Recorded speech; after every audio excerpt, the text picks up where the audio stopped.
I think there is a lot to unpack from the Mexico Grand Prix. But first, let's give Ollie Behrman our round of applause. Dude did absolutely insane and deserves that fourth place. Now, we do have to say that he was lucky to hold on to the fourth place because of a certain virtual safety car. But that's not to take it away. He deserves it. Even if he came fifth, absolutely amazing drive. But the fact he got fourth, I think, was well deserved.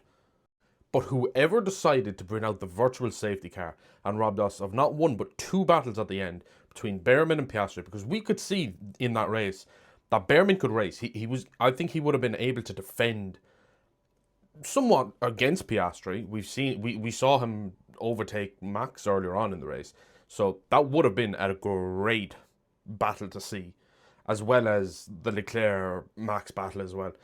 So yeah, we were robbed, and there was nothing else Carlos Sainz could have done. He parked that car off the track.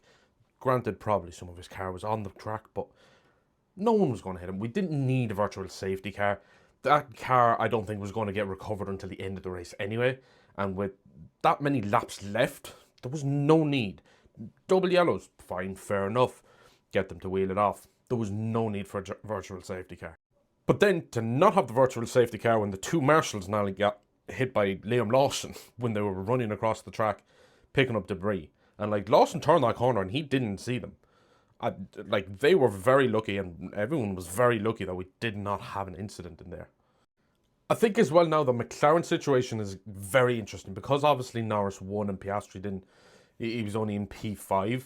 Norris is now overtaken and he's actually ahead of Piastri by a point, which I think makes it a bit more iffy about, like, at some point we thought, okay, McLaren have to put the foot down now, put their all behind one of the drivers to fend off Max.